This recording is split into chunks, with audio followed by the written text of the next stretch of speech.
지난주에는 이쪽 줄이 전멸을 하셨는데 오늘은 이쪽 줄이 다 휴거를 하신 것 같아.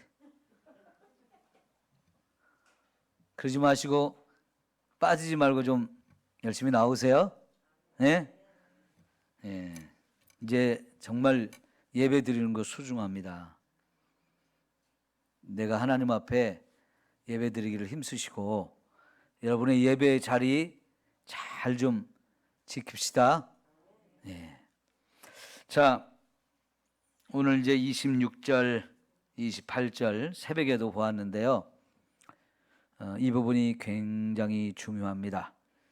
왜냐하면 이 부분을 자꾸 조금씩 바꾸고 해서 수많은 거짓말과 수많은 이단과 하나님을 대적하게 하는 일들이 끊임없이 반복되고 있기 때문입니다. 여러분, 우리나라가 일본에서 해방이 된 후에 지금까지의 과정을 한번 잘 생각해 봅시다. 남과 북이 갈려지게 됐죠. 남쪽만의 정부가 세워지면서 남쪽의 이 정부가 어떤 정부냐? 민주주의 국가냐? 공산주의 국가냐? 이게 굉장히 중요한 이슈였어요. 감사하게도 이 남쪽은 민주주의 국가를 선택을 했어요. 미국이 들어왔기 때문에 그 영향도 있지만 사실은 독립운동을 하던 예를 들면 상해와 중국을 중심으로 임시정부를 만들고 독립운동을 하던 분들, 또 미국에서 독립운동을 하던 분들, 세계 각지에 흩어져 독립운동하다고 또 국내에서 독립운동하던 사람들이 이제 다 모여서 대한민국이라는 나라를 출범시키는 데 있어서 우리나라가 어떤 정치, 어떤 국가의 모습을 갖출 것이냐 하는 것을 선택하는 문제가 무지무지하게 중요했어요. 그럴 때 우리나라 이제 헌법이 만들어지면서 그 헌법 제1조에 대한민국은 민주공화국이다. 이런 내용이 첫 번째 내용으로 딱 들어가는데 헌법이 그렇게 중요해요. 헌법에서 우리나라가 어떤 나라로 갈 것이냐 이걸 첫 장 1장 1절부터 딱 천명하고 시작을 했는데 이게 매우 중요했단 말이에요. 민주주의 정부를 선택을 했어요. 그래가지고 헌법도 만들어지고 그런 정치 체제를 출발을 했는데 거기에 초대 대통령으로 이승만 대통령이 당선이 돼서 참 정부를 잘 이끌어 갔어요.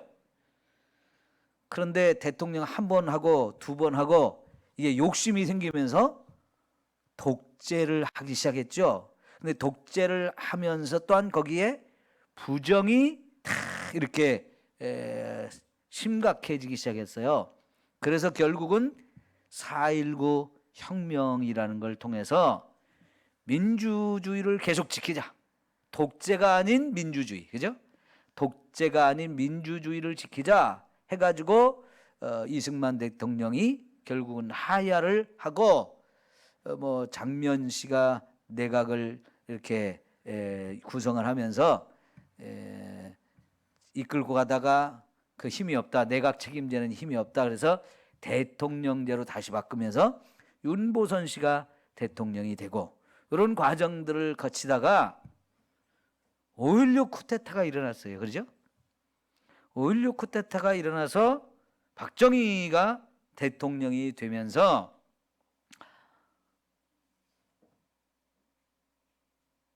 그 다음에 이제 박정희가 대통령이 되면서 우리나라의 중요한 과제를 뭘로 정했어요?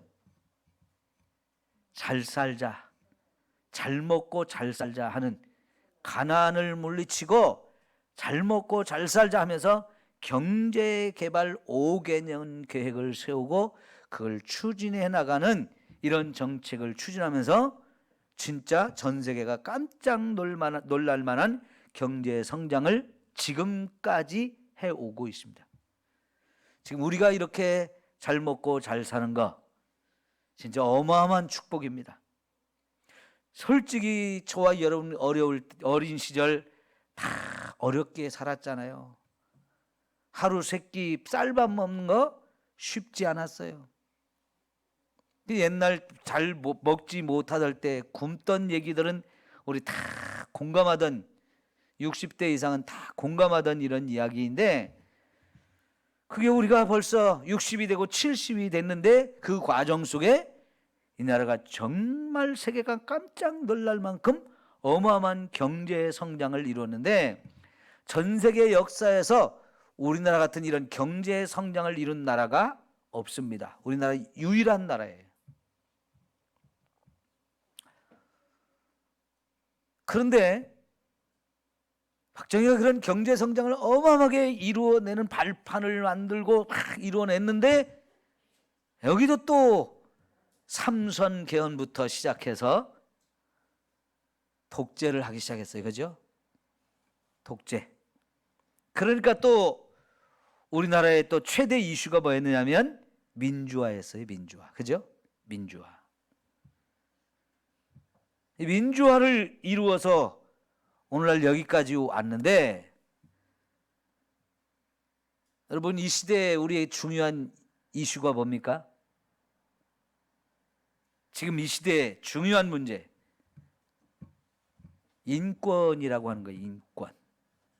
인권. 그 다음에 그 인권이라는 것에 하나 더 붙여서 평등. 그게 요즘 말하는 차별금지법을 통해서 모두가 평등한 사회, 차별이 없는 사회를 만들어 가자고 하는 건데, 거기서 중요한 이슈, 차별금지법에서 또 이제 가장 중요한 이슈가 뭐예요? 동성애 문제라고 여러분 이해하시잖아요. 근데 그 동성애 문제 바로 전에 이제 어떤 개념이 먼저 나오냐면, 남자와 여자 이 양성이 평등해야 된다. 요게 먼저 주장되던 거예요. 그런데 그 양성 평등에서 양자를 빼버리고 이제는 성평등의 시대를 이루어야 된다, 그렇게 얘기해요.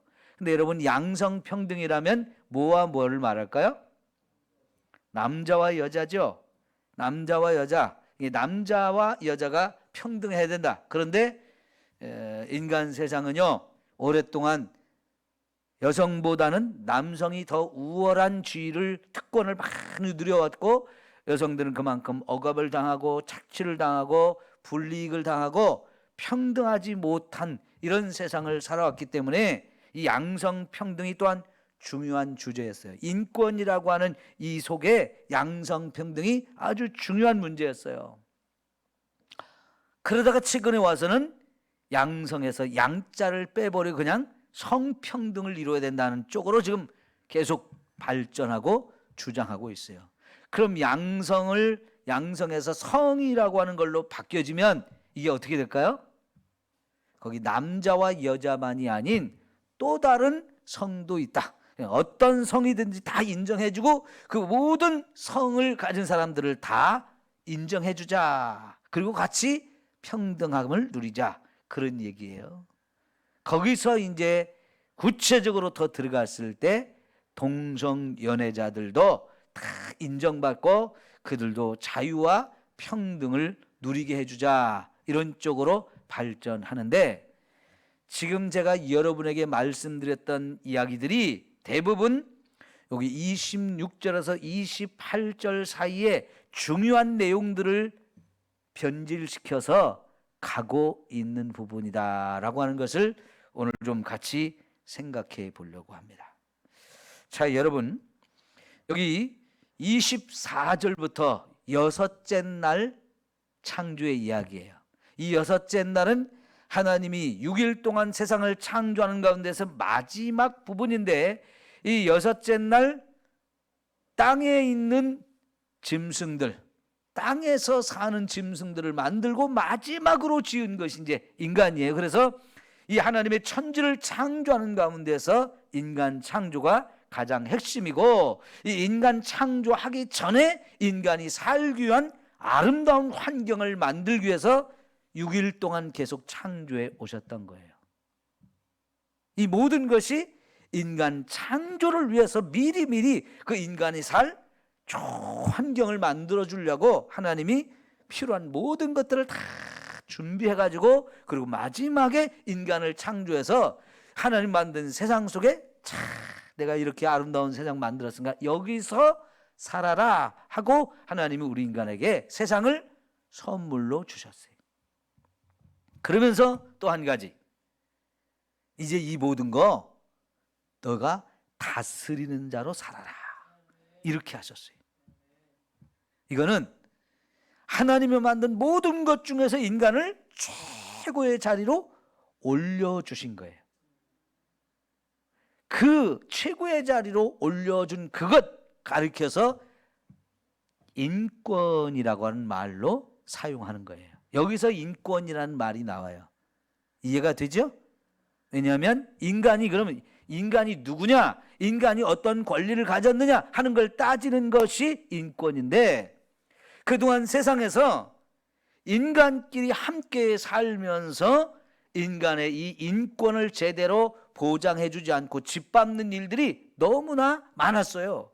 그러다 보니까 지금 이 시대에 와서 인권이라고 하는 것을 가장 중요한 이슈로 지금 주장을 하고 있다는 얘기예요. 그런데 그 인권이라는 것도 사실은 먹고 살만해지니까 그렇게 된 거예요.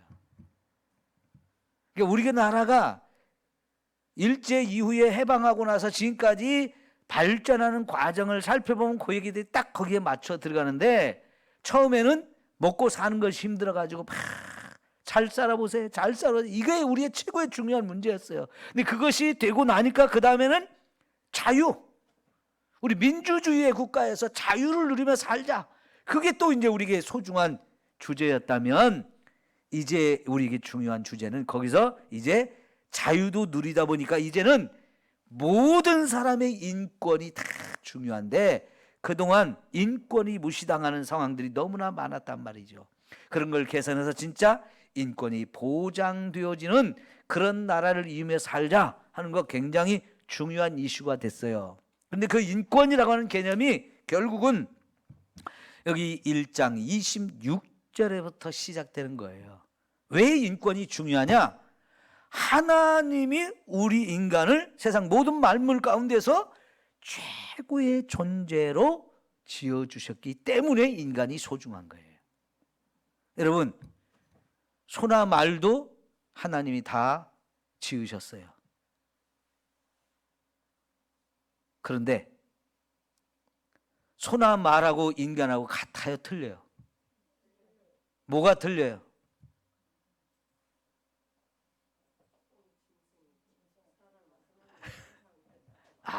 지금 권사님 아주 중요한 얘기를 했어요. 소나 말에는 하나님이 하나님의 형상을 담게 하시지 않았어요. 사람에게만, 특별히 유일하게 사람에게만 하나님의 형상을 닮은 존재로 지었다는 것, 바로 그것이 인간이 소중하고 인간이 가치 있고 인간이 귀하다는 것을 말하는 인권 개념이 거기서 나오는 거예요. 인간은 다른 세상의 어떤 피조물과도 다른 특별한 존재로 하나님이 우리를 지으셨기 때문에, 특별히 귀한 존재로 저와 여러분을 지으셨기 때문에 하나님이 우리를 소중하게 지으신 그걸 가지고 우리는 인간은 귀하다, 인간은 가치 있다, 인간은 그 인간으로서의 권리를 누릴 이 권한이 있다, 이걸 자꾸 주장하는 게 그게 바로 인권인 거예요. 근데 인권이라는 걸 무시당하면 왜 나를 무시하느냐고, 내가 하나님의 지음받은, 그것도 하나님의 최고의 사랑으로 최고의 걸작품으로 지음받은 사람인데 왜 나를 무시하느냐고, 왜 나를 짓밟냐고, 그렇게 되면 안 되는 거죠. 그죠? 그래서요, 지금 인권 문제가 굉장히 중요한 문제로 오늘 우리에게 부상이 됐어요. 자, 그래서 갑자기 국가에도요 인권위원회라고 하는 것이 만들어졌어요. 이게 정부의 전에는 없었던 거거든요. 그죠? 근데 언제부터인지 인권위원회라는 게 만들어졌어요. 그 전에는 없던 거예요. 왜냐하면 이제 우리가 먹고 살만해졌고요. 이제 우리가 자유를 누리게 됐단 말이에요. 그 다음에 이제 우리가 생각하는 것이 모든 사람이 다 인간으로서의 그 존엄한 존재인데 그 가치를 인정받고 대접을 받으면서 이렇게 살아야 되는데 누구는 무시당하고 누구만 이렇게 특권을 누리고 이러면 안 된다는 거지요. 그래서 여러분, 우리가 한참 박정희 시대에 막 잘 먹고 잘 살자 하면서 새마을 운동을 하고 우리 국민들 중에 일부는 베트남 전쟁터에 가서 목숨 걸고 싸우면서 거기서 돈을 벌어왔어요. 또 어떤 사람들은 독일로 광부나 간호사로 가가지고 요즘 우리나라에서 그 요양병원, 노인 전문 병원 이런 거 많잖아요. 이미 60년대 독일에는 그런 병원들이 1960년대 이미 만들어져 가지고요. 우리 간호사들이 가서 바로 그런 걸 했어요. 병원에 입원해 있는 할아버지 할머니들, 독일 할아버지 할머니들 소대변 다 받아주고 옷 빨아주고 피구름 빨아주고 이런 청소해주고 목욕시켜주고 하는 이런 일을 우리나라 광부들이 가서 간호사들이 가서 했는데, 여러분 그거 독일말 몰라도 할 수 있는 거예요. 그러니까 외국 여자들이라도 독일말 몰라도 그런 일은 얼마든지 시키면 할 수 있거든요. 그러니까 그런 일 가서 한 거예요. 여러분 독일에 그때 막 산업이 발전되면서 석탄이 막 필요하니까, 연료가 필요하니까 광부들 수입해 가지고 우리나라 사람 가서 독일말 몰라도 그냥 탄 캐는 일은 가능했단 말이에요. 그래가지고 거기서 돈을 벌어왔고요. 그것이 좀 시간이 지나 보니까 이제는 저 중동의 뜨거운 나라에 가서 막 건설 현장에서 막 땀을 흘리면서 그 더운 나라에서 참고 돈을 벌어와 가지고 산업을 막 발전시켰어요. 그럴 때 여러분, 우리나라 산업이 발전하면서 노동자들이 필요하니까 농사 짓는 것보다는 조금 더 수입이 낮다고 하면서 막 농사 짓는 사람들 공장으로 끌어들이기 시작했어요. 그래가지고 시골에 살다면서 농사 짓는 사람들 이제 농사 쳐봐야 먹고 살기 힘드니까 서울 공장으로 가자 해가지고 너도 나도 보따리 싸들고 서울로 가서 공돌이 공순이라는 거 했잖아요. 그런데 여러분, 이 공돌이 공순이라는 말이 사실은 그 사람들이 인권을 무시하는 그런 단어들이에요. 그런데 거기서 공장에 가서 우리 일하던 공돌이 공순이라는 사람들이 어떤 대접을 받았을까요? 그때는 노동운동이라는 게 없었어요. 그러니까 일은 어마어마하게 고되게 힘들게 아프게 힘들게 하는데, 위험한 일을 하는데 월급은 조금 줘요. 대표적으로 청계천에 가면 수많은 옷공장들이 있었거든요. 거기 옷공장이라는 게요, 1층, 2층으로 보통 1층 건물에 다락방을 만들어서 이 밑에도 재봉틀 갖고 일하고 다락방에도 재봉틀 갖고 일하고 이런 사람들을 가득 집어넣고 하루에 몇 시간 잠도 안 자고 계속 옷 만든 일을 했던 거예요. 그런데 여러분, 재봉틀을 옛날에는 집에서 다 했지만 재봉틀을 한 번도 만져보지 못한 사람들이 거기 가서 일 배울 때 어떻게 했을까요? 일 못한다고요, 가위를 집어 던져가지고 살에 찍히고 가위로 때리고 이런 일들 수도 없이 하면서 그런 일을 배우는데요, 피곤해가지고 재봉틀 돌리다가 재봉틀의 미싱 바늘에 자기 살이 박혀 들어가는 줄도 모르고 그렇게 일했어요. 졸다가. 밥은 제대로 먹었을까요? 옷은 제대로 입었을까요? 잠은 제대로 잤을까요? 그렇게 일하면서 돈은 쥐꼬리만큼 주고 고생 엄청나게 하면서 수많은 우리 시골 처녀 총각들이 올라가서 고생을 하면서 그렇게 돈 벌어서 시골 보내줘가지고 시골 식구도 먹여 살리고 자기들 괴로운 거 참으면서 했는데, 그렇게 하면서 산업이 발전했는데, 산업은 발전하는데 노동자들은 너무 힘들게 사는 거예요. 그래서 노동운동들이 일어나고요. 그러면서 이제 민주화, 그러면서 인권이라는 것까지 와 있어요. 사실은 누구도 차별받지 않고 누구도 억압당하지 않고 누구도 착취당하지 않고 누구도 무시당하지 않는 이런 세상 만드는 건 참 좋은 거예요. 그러니까 어떤 배웠느냐 못 배웠냐로 차별받지 않고 남자나 여자로 차별받지 않고 장애를 가졌느냐 안 가졌느냐 이런 걸로 차별받지 않고 전라도냐 경상도냐 이런 걸로 차별받지 않고 우리나라 사람이냐 외국 사람이냐 이런 걸로 차별받지 않는 거 다 필요하고 너무너무 좋은 거예요. 그런데 최근에 와서는 거기다가 뭘 끼워 넣느냐?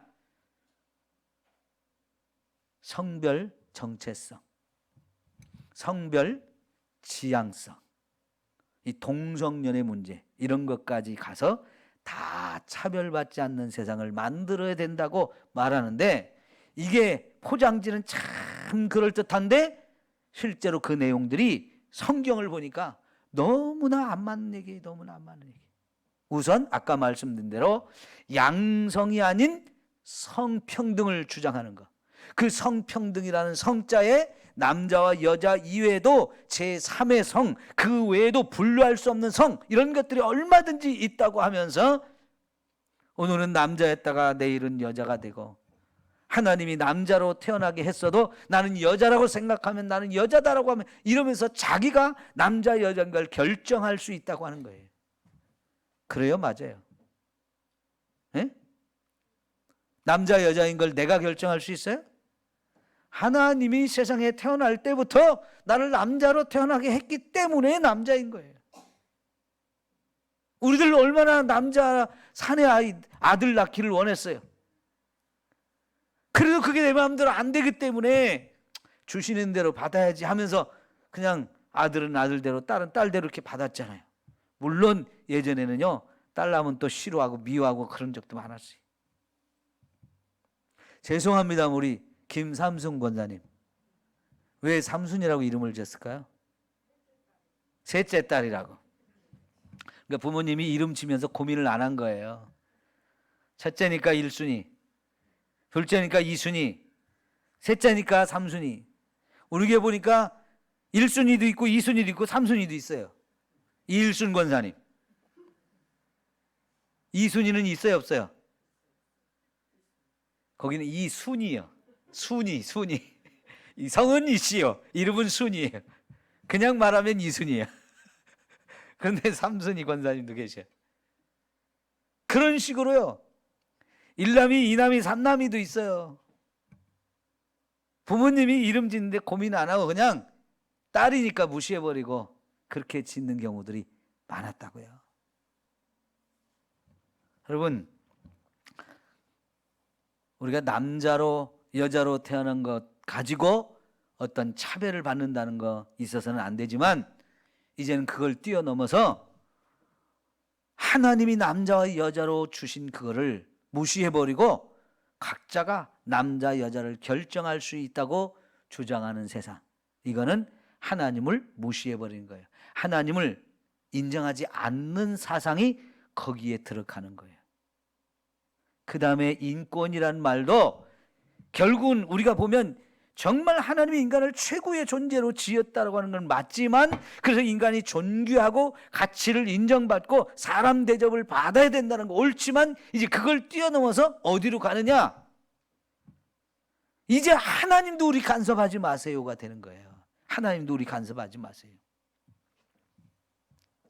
내가 나 혼자 나를 책임질 수 있고 하나님 없이도 나는 얼마든지 살 수 있습니다.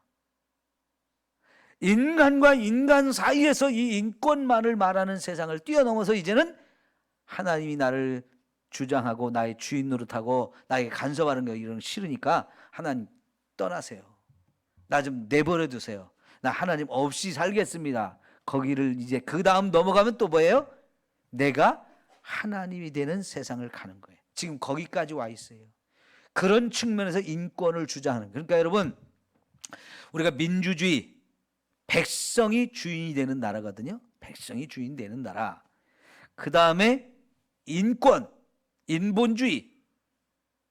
참 좋은 얘기인데 이게 지나치면 뭐가 되냐? 하나님이 없는 민주주의, 하나님이 없는 인본주의, 하나님 없는 인권이 돼버리는 거예요. 그게 참 위험하고 우리가 조심해야 할 부분인데, 세상은 이제 하나님 얘기를 하면 막 비난하고 조롱하고 욕하고 무슨 쓸데없는 소리 한다고 하면서 막 무시해버려요. 그 왜 그래요?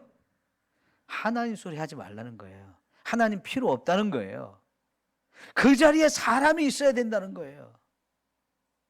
지금 이런 시대가 되고 있는 것을 우리는 봐야 되는데, 그래서 26절, 27절, 28절을 공부하는 게 너무너무 중요하다는 거예요.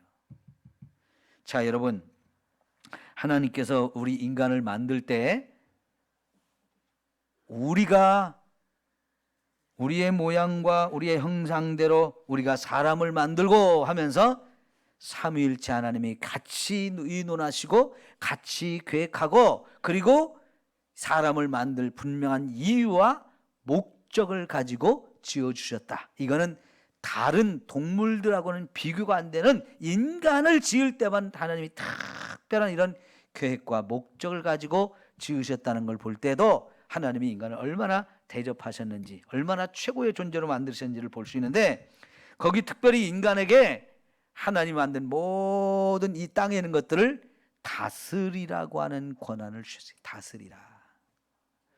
근데 이 다스리라는 게 참 중요한 권한인데, 그 권한은 그 어떤 피조물도 다 너에게 복종하고 네가 그걸 잘 사랑으로 돌보고 관리해야 된다는 의미인데요, 이 다스린다는 권한이 이제 오용되고 남용이 되면서 함부로 독재를 하게 되는 거예요. 그거는 잘못되는 거잖아요. 우리가 한 나라의 대통령이 되든 누가 돼도 여러분, 독재를 우리가 원해요? 원하지 않아요? 원하지 않잖아요. 근데 옛날 왕들은 다 어땠어요? 독재였어요. 다. 옛날 왕들이 다스리던 시대는 독재였어요. 그래도 꼼짝 못했어요. 그걸 다 인정했어요. 그러다가 왕권이 폐해지고 이제 대통령제가 됐어요. 대통령을 우리가 어마어마한 권한을 줍니다. 그래서 대통령이 나라를 잘 다스리라고 하는데, 그 대통령의 권한을 뛰어넘어서 박정희처럼 사람을 함부로 죽이고 무시하고 이런 것이 되면 어떻게 돼요? 그건 안 되기 때문에 박정희를 끌어내렸단 말이죠. 지금도 여러분, 대통령이 권한이 너무 세어지면 어떻게 되는 거예요? 그걸 세게 하지 못하게 하기 위해서 정부를 사법부도 만들고 입법부도 만들고 행정부, 이 세 개로 나누어서 권한을 분산해 가지고 서로 견제하고 균형을 이루고 감시를 하게 했습니다. 그래도 불구하고 여전히 대통령의 권한이 굉장히 세다는 것이 우리가 지금 염려하고 있는 부분인데, 그것이 그만큼 다스리는 문제에 있어서 예민한 부분이기 때문에 그래요. 예민한 부분이기 때문에. 이 권한이 너무 세지면, 다스리는 권한이 너무 세지면 인권이 무시된단 말이에요. 독재로 갈 가능성이 많단 말이에요. 그걸 항상 염려하고 그것을 우리가 조심하는 거예요. 여러분, 일본과 우리나라가 1945년 일본은 망했어요. 그죠? 일본이 항복해가지고, 그리고 우리는 해방이 됐어요. 그때 이제 일본이 원자폭탄 2방을 맞으면서, 그 원자폭탄만이 아니고요, 미국에서 어마어마한 폭격기들이 날라와서 도쿄부터 시작해가지고 막 일본 국토 전체를 폭탄으로 다 쑥대밭을 만들어가지고 일본이 이제 완전히 빈털터리가 됐거든요. 그런데 여러분, 일본은 그때부터 민주주의가 시작됐어요. 미군이 들어와서 메가더 장군이 군대를 이끌고 와서 일본이라는 나라를 통치하면서 민주주의를 만들어서 일본 사람들에게 넘겨주고 갔어요. 그랬기 때문에 일본이라고 하는 나라는 민주주의를 아무런 대가도 치르지 않고, 민주주의가 뭔지도 모르고 그냥 자연스럽게 민주주의가 갑자기 됐어요. 그러다 보니까요, 일본 사람들이 민주주의가 뭔지를 모르게 됐어요. 일본에서는요, 정치 지도자, 일본의 어떤 정치의 이 지도자 개념이 민주주의라는 이 가치를 못 느끼는 거예요. 왜? 걔네는 민주주의를 이루기 위해서 싸워보지도 않고 데모도 안 해봤고 피 흘려보지도 않았고 그랬기 때문에 그냥 자기들이 원하지도 않았는데 민주주의가 주어지니까 그냥 민주주의가 시작되는데 이게 얼마나 좋은지 나쁜지 전혀 배우지를 못했어요. 그래서 일본에 지금 아베 수상 같은 사람이 엉터리 짓을 해도 일본 사람들이 거기에 깃들려 가지고 한 번도 수상에 대해서 물러가라 이런 얘기를 안 하는 거예요. 그런데 우리나라는요, 이승만 대통령이 정말로 민주주의를 이루고 잘 시작을 했으나 잠시 욕심이 생겨가지고 독재를 하다가 팍 국민들이 일어나가지고 데모해가지고 딱 물러갔잖아요. 근데 그 민주주의가 이제 다시 뿌리를 내리려고 하는데 박정희가 군사력을 일으켜가지고 정권을 휘어잡는 바람에 민주주의가 쏙 들어가 버렸어요. 그리고 독재를 하면서 한편으로 경제 개발을 시킨다고 하는 것, 잘 살게 해준다는 것, 거기에 사람들이 눈이 팔려가지고 독재로 가는 것을 몰랐어요. 그러다가 눈을 떠보니까 독재거든요. 너무나 우리가 인권을 무시당하고 살거든요. 그 민주주의를 찾기 위해서 얼마나 많은 사람이 피를 흘리고 목숨을 잃고 죽어가면서 민주화를 이루어 왔거든요. 그런 많은 숱한 과정을 거치면서 민주주의를 이루어 왔기 때문에 우리나라 사람들은요, 이 민주주의가 굉장히 소중한 걸 알아요. 그리고 정치 문제에 대해서 관심이 많아요. 그러니까는 남자들 3명만 모이면 정치 얘기하잖아요. 그죠? 왜 그럴까요? 그만큼 우리가 어렵게 많은 희생과 고난을 겪으면서 민주주의를 이루어왔기 때문에 그래요. 그런데 일본은 그런 과정 없이 지금까지 민주주의를 누려왔기 때문에 일본은 정치가 발전하지 못해요. 경제는 발전했는데 정치가 발전하지 못해서 아주 백성들이 첫째 정치에 관심이 없어요. 민주주의에 대해서 알지를 못해요. 그래서 일본의 민주주의와 우리 민주주의는 천지 차이예요. 이 민주주의를 이룬다는 거 정말 소중한 건데 지금에 와서 우리나라가 이 민주주의의 마지막 극단적인 타락한 모습들로 자꾸 가고 있는 걸 보는 거예요. 그게 바로 인권이 중요한데 그 인권이 결국은 하나님을 거부하고 하나님을 무시하면서 가는 인권, 이걸로 가기 때문에 지금 우리가 심각하게 우려를 하면서 여러분 이 동성연애에 관한 차별금지법을 반대하는 이유가 다 여기서 나오는 거예요. 그래서 우리가 26절에서 28절까지 내용을 잘 봐야 한다는 얘기예요. 오늘 아침 말씀드렸죠. 인권이 중요하지만 사람을 누가 만들었다고요? 하나님이. 이게 더 중요한 거예요. 아무리 하나님이 인간을 존귀하게 만들고 아름답게 만들고 가치 있게 만들고 막 최고의 존재로 만들었지만 그 사람을 누가 만들었다고요? 하나님이 만들었어요. 그러니까 우리는 늘 누구를 기억해야 돼요? 하나님을 기억해야 돼요. 그러니까 여러분 전도서에 12장인가요? 11장인가요? 청년들에게 뭐라고 그랬어요? 여호와를 기억하라. 너희 창조주를 기억하라. 너는 피조물이고 너를 창조하신 하나님이 있다는 사실을 기억해라 하는 거였어요. 이게 중요한 거예요.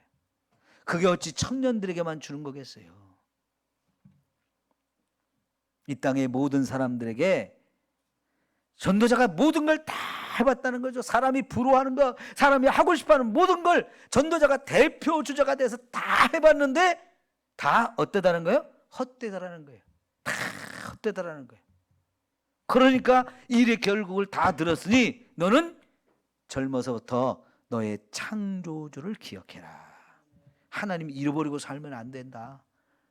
하나님이 너를 만들었어. 이거를 기억하면서 하나님이 우리를 존귀하게 했기 때문에 우리가 존귀한 거지, 하나님 없이 우리가 존귀할 수 있느냐? 그게 아니라는 거예요. 그런데 지금은 이 인권을 주장하는 것이 도가 지나쳐서 어디까지 갔다고요? 하나님 무시하고 하나님 없어도 된다고 하면서 이제는 내가 하나님이 되겠습니다, 여기로 가고 있다는 거예요. 이게 심히 위험한 거죠. 그거의 극단적인 모습이 하나님이 남자와 여자로 만들고 둘이 한 몸을 이루어 살게 하셨는데 이거를 무시해버리고 남자 여자만 왜 있어야 됩니까? 제3의 성도 있습니다. 남자가 여자로 바꾸고 여자가 남자로 바꾸고, 오늘은 남자였다 내일은 여자였다가 마음껏 내가 하고 싶은 대로 하고 싶은데 왜 그걸 못하게 합니까? 이런 세상이 되는 거예요. 성전환 수술을 한 남자였다가 여자로 성전환 수술을 한 여자가 숙명여대 들어가겠다고 신청을 했다가 숙명여대 다니는 학생들, 거기 졸업한 여자들이 반대해가지고 결국 못 들어가가지고 우리나라도 심각한 문제가 됐었고, 그 다음에 하사관이 휴가 때 다른 나라 가서 이 성전환 수술하고 와서 나 이제 여군 되고 싶다고 인정해달라고, 그런데 그게 안 됐죠. 이런 세상이 지금 되어가고 있는 거예요. 그런데 그런 사람들은 수술이라도 해서 남자가 여자가 되고 싶고 여자가 남자가 되고 싶은 이런 짓을 하기는 했지만은 이제는 그거는 안 해도 되는 세상이 돼요. 굳이 뭐 수술할 거 없다는 거예요. 내 스스로가 남자이지만 여자로 나는 살고 싶다 그러면 여자로 인정해 달라는 거예요.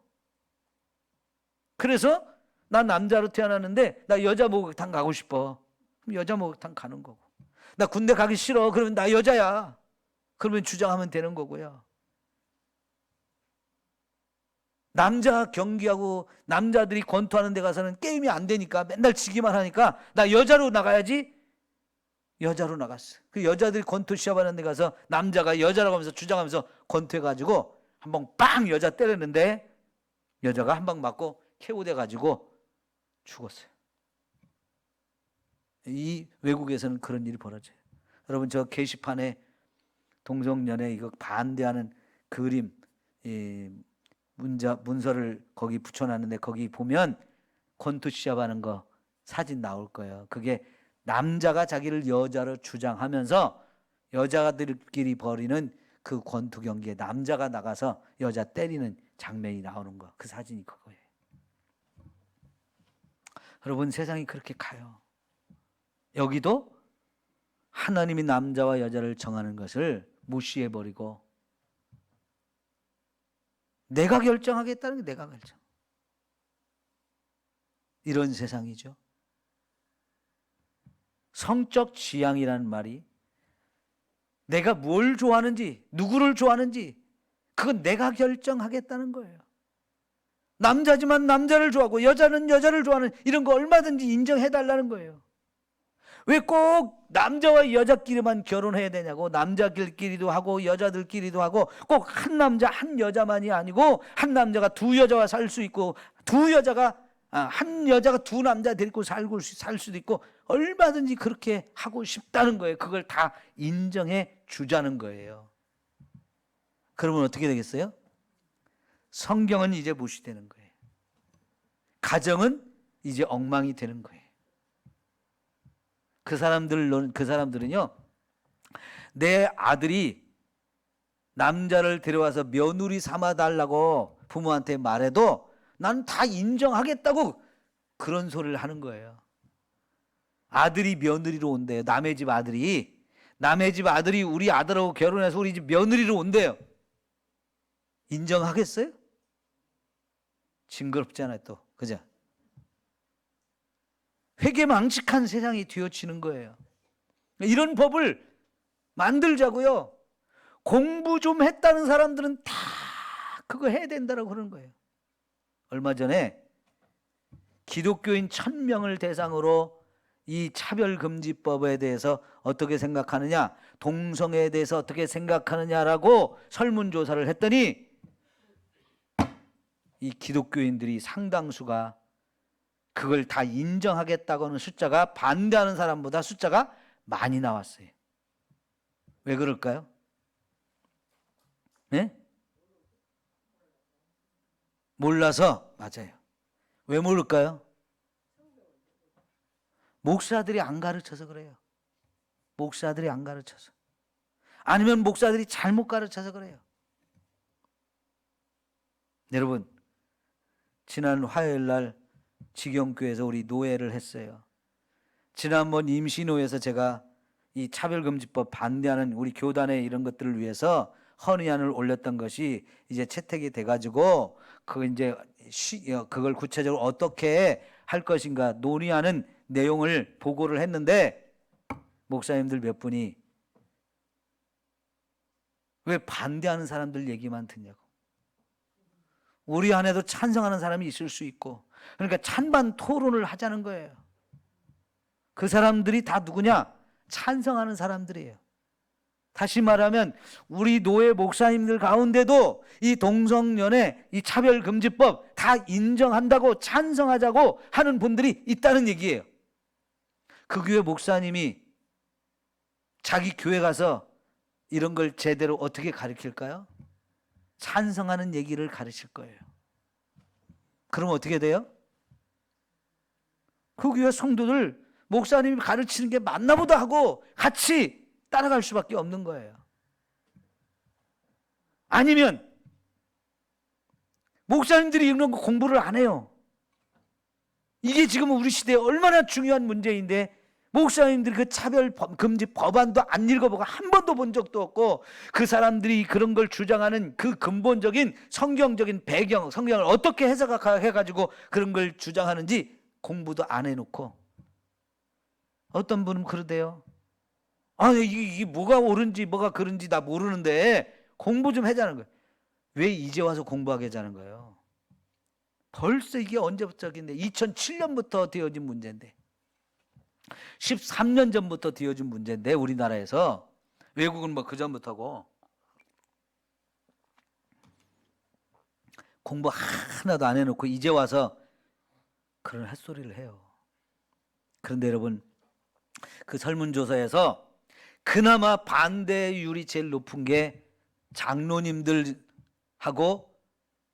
교회 오래 다니신 분들. 근데 젊은 20대, 30대는 찬성률이 훨씬 높았어요. 왜 그럴 것 같아요? 젊은 세대들이 그런 걸 안 배운 거예요. 우리 전도사님, 이석길 장로님, 어릴 때부터 이걸 잘 가르쳐야 된다는 얘기예요. 안 가르치니까 그들이 몰라요. 그냥 포장지만 보고 좋은가 보다 하고 이러는 거예요. 분별력이 없는 거예요. 여러분, 오늘 CBS TV에서 이 차별금지법에 대한 찬반 토론회가 있었는데, CBS TV가 우리 집에 안 나와가지고 핸드폰으로도 안 되고 그래가지고 결국은 못 들었는데, 들으려고 막 노력하다가 그건 스카이 위성 TV에서만 나온다고 그래가지고 우리 그게 없어서 못 봤는데요. 이제 이게 이제 유튜브로 나오거나 재방송이 나오면 제가 여러분에게 소개할 테니까 그때는 좀 꼭 보세요. 찬성하는 사람들이 어떤 논리로 찬성하는지를 여러분 알아야 그게 왜 잘못됐는지를 제가 말씀드려도 이해할 수 있어요. 안 그러면 찬성하는 사람 얘기 들으면 성경을 저렇게 해석해도 되는구나 하고 거기에 그냥 받아들이면 여러분도 다 찬성하는 자가 돼요. 여러분, 찬성하는 사람들 그냥 막무가내로 찬성하지 않습니다. 자기들 나름대로 다 논리가 있어요. 성경 말씀을 그럴듯하게 해석해가지고 수많은 사람을 속이는 거예요. 여러분, 그 찬성하는 사람 뒤에 누가 있느냐? 그 찬성하는 걸 뒷받침하기 위해서 성경을 거기에 맞춰서 해석해주는 목사와 신학자들이 있기 때문에 그 사람들이 큰 소리를 치는 거예요. 성경을 이렇게 봐라, 성경 이렇게도 해석할 수 있다 하면서 그동안 성경에서 동성연애가 죄라고 하던 것을 그거 아니야 하면서 딴 얘기를 큰 소리로 떠들면서 갖다 대는 거예요. 그러면 성경을 조금이라도 잘못 이해하면 목사님이 저런 얘기하는데 저거 틀린 거 아닌 것 같은데? 신학자가 저런 얘기하는데 저거 틀린 거 아닌 것 같은데? 이렇게 돼버린단 말이에요. 저도 이런 걸 여러분에게 제대로 가르치기 위해서 수없이 많은 책도 보고 방송도 듣고 많은 이런저런 글도 읽고 하면서 여러분에게 바르게 가르치려고 진짜 노력을 많이 하는 거예요. 이런 배경 없이, 이런 준비 없이 여러분에게 제가 횡설수설해 갖고는 안 되잖아요. 그죠? 이제 우리 노회에서 또 한 번 할 거예요. 찬성하는 사람, 반대하는 사람들을 불러다가 공개적으로 토론을 할 거예요. 거기서 질문도 하고요. 그럴 때 여러분 진짜 가서 잘 들으셔야 돼. 이 시대가 지금 어떤 세상인가를 우리가 분별하면서 정신 차리지 않으면 큰일 나겠다. 왜? 내 영혼을 도둑 맞을 수 있다는 얘기예요. 특별히 우리가 이 예배 상황을 영상으로 찍어서 유튜브로 올리잖아요. 그래서 유튜브로도 여러분이 우리 예배를 드릴 수 있는데, 유튜브에 우리 영상을 보려고 이렇게 들어가 보면 우리 것만 올라오지 않고요, 수많은 다른 것들도 거기 소개가 자꾸 올라와요. 여러분이 아무거나 관심이 가고 제목만 보고 이거 뭐지? 관심이 가는데 하고 잘못 눌러서 들어가면요, 여러분의 영혼이 도둑 맞을 수도 있어요. 그래서 분별력이라는 게 너무너무 중요한 거예요. 함부로 아무거나 꾹꾹 눌러가지고 그냥 들어가지 마시고, 이건 봐도 되는지 안 봐도 되는지를 좀 주변 사람들한테 좀 자꾸 물어보고, 저한테 물어보고 잘 보세요. 진짜 거기에는요, 수많은 사탄의 유혹이 엄청 많다는 걸 알아야 돼요. 사탄의 유혹이. 예? 안 봐야 될 것들이 지금 너무나 많아요. 신천지에서 올린 거, 그런 이 차별금지법을 찬성하는 사람들이 올린 거, 수많은 이단들이 올린 거. 그래서 교묘하게 우리들을 유혹하고 교묘하게 우리들을 이끌고 가는 그런 사탄의 유혹이 얼마나 많은지요. 길바닥에 줄이 하나 떨어져 있어서 집어갖고 왔더니 뭐가 따라왔더라? 소 한 마리가 따라왔어. 그거 뭐가 되는 거예요? 소도둑놈 되는 거예요. 예? 길거리에 그냥 떨어져 있는 줄이 아니고 주인이 있는 소인데, 그 소가 고삐가 풀려서 혼자 돌아다니는 거예요.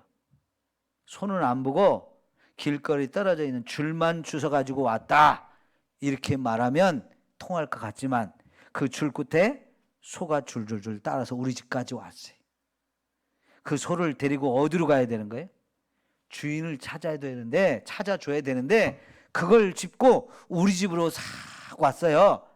그래놓고 소 한 마리 얻었다, 길에서 소 한 마리 주웠다 하고, 나는 소를 끌고 온 게 아니고 줄, 길에 떨어져 있는 줄 하나 들고 왔다고 그딴 소리 해봐요. 이거 안 통해요.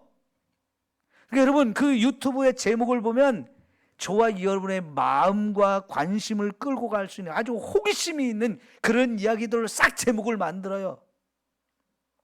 그 제목이 다 여러분을 유혹하는데 보암직도 하고 먹음직도 하고 지혜롭게 할 만큼 탐스럽게 보이는 우리 호기심을 자극하는 것들이 거기 다 어마어마하게 많아요. 그거 호기심이 한 번씩 두 번씩 누르다 보면 점점 그 속으로 빠져 들어가는 게 요 인터넷 세상이고 유튜브 세상이에요. 정말 조심스럽다니까요. 우리가 이 영상을 찍어서 이 서로 모여서 예배를 드리러 갈 수 없기 때문에 이렇게 이 영상을 찍어 유튜브에 올리지만, 사실은 그게 참 안 할 수도 없고 할 수도 없는 그런 부분들이 너무나 많다니까요. 그래서 여러분이 볼 때 보는 걸 조심해, 이런 거예요. 예? 내 눈이 보는 걸 조심해, 이런 얘기예요. 하나님 없이, 하나님 무시하고 하나님을 대적하는 것들이 얼마나 많은지요. 예? 지금 인간에게 이 땅에 있는 걸 다스리라고 하니까 다 어떻게 했냐? 파괴했어요. 훼손시켰어요. 사랑으로 잘 돌보고 가꾸는 것이 아니고, 같이 사는 게 아니고 내가 대장이야, 내가 왕이 하면서 자연을 마구마구 훼손시키고 자연을 마구마구 짓밟아 버리고, 그러니까요 세상에 멸종되는 짐승도 너무나 많고 식물도 너무나 많고 환경이 막 파괴가 되고, 이제는 그 파괴된 환경이 우리를 고통을 주는 시대에 우리가 살고 있는 거예요. 왜 미세먼지가 이렇게 많아요? 왜 황사가 저렇게 중국에 자꾸 와요? 왜 이렇게 바이러스가 우리를 공격하는 거예요? 이게 다 인간이 다스리는 걸 도가 지나쳐서 나만 잘 살겠다, 나만 편하겠다는 이 이기심이 결국 그렇게 만든 거예요. 인간이 짓밟아서 그래요. 파괴시켜서 그래요. 여러분, 바닷가나 강가에 참 조금이라도 경치 좋은 데 가면 다 뭐가 있어요? 별장에다가 펜션에다가 호텔에다가 모텔에다가 이런 것만 있죠. 그럼 돈만 있으면 다 그런 데 사가지고 막 깎아가지고 막 나 혼자 여기서 이 좋은 환경 누리며 살겠다고 다 그 짓을 해요. 그래서 아름다운 자연을 나 혼자 누리겠다고, 이기식인 마음에 돈 좀 있다고, 내 돈 갖고 내가 여기 사서 나 멋있게 살겠다는데 누가 뭐라 그래? 그래서 자연을 자꾸 파괴시키는 거예요. 예? 여기 군산 시내에 살다가 멋있는 데 구경하고 싶어가지고 춘장대도 가보고 장항에도 가보고 선유도도 가보고 줄포도 가보고 그러면서 그렇게 사는 게 좋지. 춘장대 해수욕장 최고 좋은 자리에 내 별장 짓고 내 펜션 짓고 호텔 짓고 이러면서 자꾸 파괴하다 보니까 세상이 지금 엉망이 되는 거예요. 전국 어디든지 경치 좋은 곳, 돈 많은 사람들이 다 사가지고 별짓 다 해놨어요. 인간의 욕심과 이기심이요. 나만 더 편하고 싶고, 나만 더 잘 살고 싶고, 나만 더 누리고 싶은 이 욕심에 자꾸 그런다고요. 예? 그건 하나님이 우리에게 다스리라고 한 것을, 다스림을 뛰어넘어서 이제는 파괴시키는 거예요. 이런 오만, 교만 이런 것들이 지금 도가 지나쳐서 세상에 지금 엉망이 되어가고 있어요. 여러분, 우리가 하나님 말씀을 잘 배워서 말씀 위에 설 수 있기를 축원합니다. 아무리 손자가 귀여워도, 그 손자를 사랑해도 그 손자가 할아버지의 숨을 쥐고 뜯으면 그건 안 되는 거잖아요. 옆집 아저씨가 사탕을 사주고 빵을 사주면 애들한테 뭐 하라고 그래요? 고맙습니다라고 자꾸 인사해야 된다고 가르치잖아요. 그런데 엄마 아빠가 사주면서 고맙다고 햇소리 왜 안 하는 거예요? 엄마 아빠한테 고맙다고 해. 이건 안 가르치거든? 왜 그래요? 그거 잘못하는 거예요. 여러분, 엄마 아빠니까 애들한테 그 좋은 거 맛있는 거 자꾸 사주는 거 당연한 것 같지만은, 당연하지만 그래도 감사한 건 감사한 거잖아. 내가 죽도록 일하고 땀을 흘려서 번 돈 나 위에 안 쓰고 내 자식 입에 넣어주고 입혀주고 공부 가르치겠다고 해주면서도 고맙다 소리 하나도 못 듣고 효도하는 것도 못 가르치고, 그래서 이제는 자식들이 부모한테 효도 안 하잖아요. 왜? 우리 부모가 안 가르쳐서 그래요. 여러분, 부모가 되어서 애들한테 못 먹여주고 못 입혀주고 참 미안하고 정말 아이들한테 할 말이 없는 것 같지만, 그래도요, 효도 안 하면 자식은 잘못한 거라고 혼내야 되고 책망해야 되고, 효도해라, 한 달 용돈 꼬박꼬박 갖고 와라, 그래야 돼요.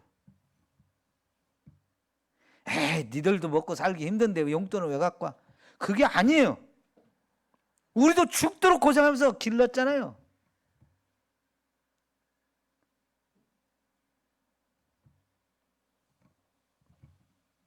그 이돈 장로님이라는 분은 애들한테 아이스크림을 사주면서도 니들은 싼 거 먹고 한 통에 5천 원 하는 거, 큰 통에 5천 원 하는 거 이런 거 사줄 테니까 우리는 베스킨 라빈스 먹는다. 왜? 니들보다 엄마 아빠가 나이를 많이 먹어서 먹을 날이 짧아. 니네는 앞으로 먹을 날이 많아. 그러니까 니들이 돈 벌어서 그런 거 사 먹고 지금은 내가 요거 사줄게. 5천 원짜리 큰 거 사줄. 그리고 냉장고에다가 베스킨 라빈스는 내 거라고 이렇게 써놓은데 애들 친구가 전화해가지고 여보세요? 예, 따르릉 여보세요? 거기 민지네 집이죠? 그럼, 아니 민지네 집 주소인데요? 전화번호인데요? 아니 누구예요? 민지 아빠 집이다. 민지 엄마 집이다. 이렇게 말한다는 거예요. 맞잖아요. 영민이네 집이에요? 영민이 엄마 집이에요. 근데 우리는 너무 쉽게 영민이네 집, 민지네 집, 하선이네 집 이렇게 말하거든요. 아니에요. 하선이 엄마 아빠 집이에요. 거기서 얹혀 사는 거예요. 살도록 허락받아서 사는 거예요. 근데 그걸 당연하게 자꾸만 생각한단 말이에요. 그러니까 남들한테는 조금만 빵 하나만 사줘도 고맙습니다라고 인사하라고 시키면서 내 자식이 나한테는 고맙다 소리를 안 가르치는 거, 이게 잘못하는 거잖아요. 그죠? 우리가 하나님한테 그래요. 하나님 우리를 얼마나 사랑하고 얼마나 엄청난 선물을 내고 얼마나 특권 대접을 해줬는데 그 하나님 앞에 감사할 줄도 모르고 그 하나님 앞에 고맙습니다 말도 안 하고 이렇게 산다니까. 한 주 동안 여러분 공기 마신 거 돈으로 갖고 오라고 하면 얼마나 하나님께 갖다 드려야 될까요? 실컷 마셔놓고도 주일날 예배 드리면서 감사한금도 안 한다. 감사할 게 그렇게 없어요? 에? 햇빛 얼마나 많이 쪘어요. 유럽 사람들은요 햇빛이 부족해서 날씨만 조금 좋으면 그냥 옷 다 벗고 그냥 벌렁벌렁 누워서 햇빛 받느라고 정신없어요. 우리는 지금 너무 뜨겁다고 그러는데 이 좋은 햇빛을 우리는 마음껏 쬐면서도 하나님한테 감사도 하나도 안 해. 이거 잘못하는 거예요. 이제 그렇게 감사를 안 하다 보면 어떻게 되냐고요? 당연한 줄 알게 되고 하나님 없어도 이제 햇빛이 내리고 하나님 없어도 공기 마음껏 마실 수 있고 하나님 없어도 산다고 그러면서 하나님 빨리빨리 이러고 산다니까요. 진짜 하나님께 감사할 줄 알아야 돼요. 하나님 인정할 줄 알고 하나님의 영광을 위해서 우리가 살아야 돼요. 여러분 그래서 이 26절부터 28절까지 제가 여러분이 다 종이에 써가지고 다니면서 외우고 묵상을 자꾸 하라는 거예요. 꼭 그렇게 하세요. 이 속에 담겨있는 말씀이 뭔지를 자꾸 묵상하면서 지금 이 시대가 지금 이 말씀처럼 가고 있는가 반대로 가고 있는가를 잘 보시면서 나는 어디로 가야 된다? 말씀으로 돌아가야 된다. 세상이 아무리 나를 유혹하고 세상이 지금 다 딴 길로 가도 나는 좁은 길이라도 주님의 말씀 따라 가야 된다. 이게 확실히 여러분에게 서야 된다는 얘기예요. 지금 세상이 다 미쳐 돌아가고 있어요. 이런 세상에서 하나님 믿는 것이 손가락질 받을 일이고 욕먹을 일로 보여지는 세상에 우리가 살아요. 그렇기 때문에 말씀대로 더 우리가 제대로 알고 그 말씀으로 돌아가서 말씀 위에 서고 말씀대로 살아야 돼요. 엉터리로 믿으면 다 소경이 소경을 인도해서 같이 구덩이에 빠지는 꼴이 돼요. 응? 제가 여러분에게 포괄적 차별금지법 찬성하자고 동성연애자를 찬성하자고 사랑해야 된다고 막 그렇게 가르치지 않는 걸 감사하십시오. 네? 제가 그렇게 가르치면 여러분 다 따라올 거거든. 그죠? 100% 따라오게 돼요. 제가 그렇게 가르치지 않는 거 여러분 정말 감사해야 돼. 그렇다고 여러분 나한테 밥 사라 소리 아니에요. 밥 안 사줘도 돼. 맛있는 거. 이건 내 사명이니까.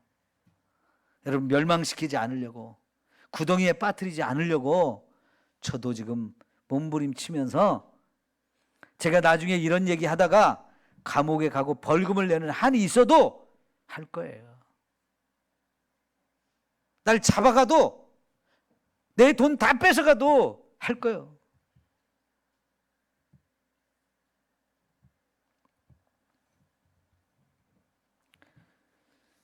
나중에 퇴직금 다 그렇게 뺏겨가지고 여러분한테 가서 나 밥 좀 주쇼 하면 여러분 밥 안 주겠어요? 네. 네, 여러분 믿고 제가 더 열심히 하겠습니다. 포기하지 않고 타협하지 않고 내가 다 잃어버리고 내가 진짜 감옥에 가고 주둥이 닥쳐 그래도 진리를 외칠 거예요. 여러분이 뒷배경이 돼줘야 제가 더 용감하게 할 거 아니에요. 그죠? 예. 여러분, 우리 진리의 말씀 위에 서야 돼요. 기도합시다.